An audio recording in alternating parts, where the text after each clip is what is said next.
The great Stoic philosopher Epicurus once said, "We have 2 ears and 1 mouth so that we can listen twice as much as we speak." Words like these are so simple, but they have such deep consequences for the essence of our talks. Through its many precepts, Stoicism provides us with a compass that points us toward fulfilling and harmonious relationships. However, there are intricacies in its extensive lessons that the more well-known ones sometimes obscure. We are going to take a trip today to find 7 topics that we would be wise to avoid discussing in our conversations. Join us as we explore these rarely addressed principles, equipping ourselves with the understanding necessary to interact with the world around us more calmly and wisely. Lesson 1. The weaknesses of others. We've all experienced it. A social event, a light-hearted coffee break, or an online chat group when the topic of discussion gently veers from light-hearted banter to criticism of another person's behavior, decisions, or personality. Although gossip has a strong attraction, what actual benefits do we get from engaging in it? Fundamentally, this approach diverts us from our path of personal development by planting seeds of negativity in our thoughts and the surroundings. If we are always fixated on our shortcomings, we may become complacent about our own development. We stand to gain so much more, though, if we direct that energy toward comprehending our own attitudes and behaviors. Lesson 2. The affluence of yourself. Talking about one's wealth, or lack thereof, become dangerous in the internet era. A person may experience envy, pride, insecurity, or even despair as a result of the subtle pressure to keep up with the Joneses and the worry that they will be seen as inadequate. True prosperity is a condition of contentment, when we appreciate what we have instead of longing for what we lack. It goes beyond just materialistic affluence. It is an empowering position to feel good about our financial situation, regardless of what other people think. We are released from the upsetting emotional cycle of continual comparison. Lesson 3. Earlier losses. It is comparable to toting a bulky bag on an extended trip when one bears the burden of unresolved grudges. Talking about or living through these complaints all the time makes the load heavier and keeps us from living in the present and all of its possible pleasures. Although it might serve as a lesson, the past shouldn't direct our current course. Lesson 4. Forecasting future events. Although planning and foresight are admirable, trying to anticipate every move ahead of time may become a tiresome and frequently anxious endeavor. The real beauty of life isn't in forecasting every sunrise and sunset, but rather in appreciating the colors of the here and now and having faith in our capacity to flourish no matter what.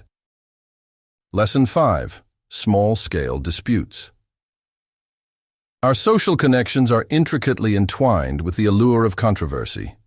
But if we let these small diversions continue, they can mount up and become big challenges in both our personal and professional life.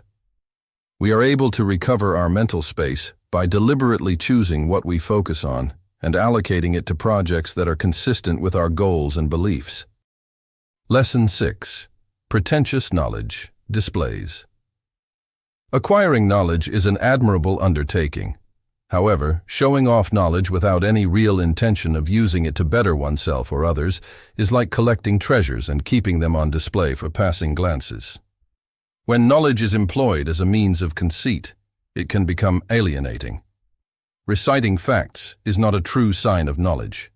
Rather, one should apply knowledge in a meaningful way, build relationships, and uplift others and oneself.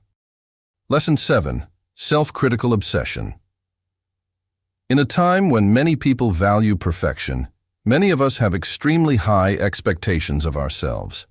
While striving for perfection can spur development, it can be detrimental to constantly critique every move and idea. To escape this vicious cycle of self-criticism, one must acknowledge and confront these self-deprecating ideas while cultivating an attitude of progress, empathy, and comprehension. Our understanding of the nature of our conversations, both internal and external, can greatly influence our experiences and perceptions.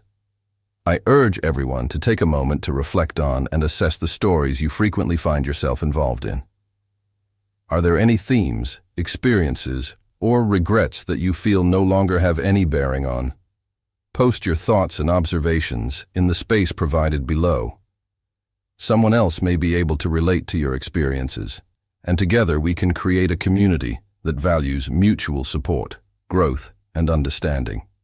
Together, let's set out on this life-changing adventure, promoting a deeper comprehension of both the outside world and ourselves.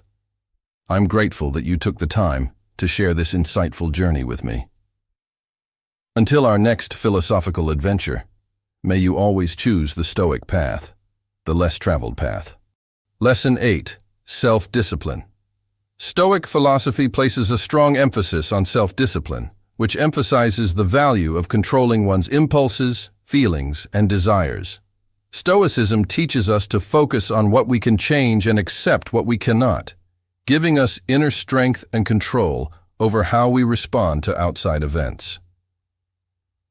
Self-control exercises help people become resilient to hardship and keep their composure in the face of life's obstacles. True freedom, according to the Stoics, is the capacity to rule oneself and live a life governed by virtue and reason, as opposed to being influenced by transient pleasures or transient temptations.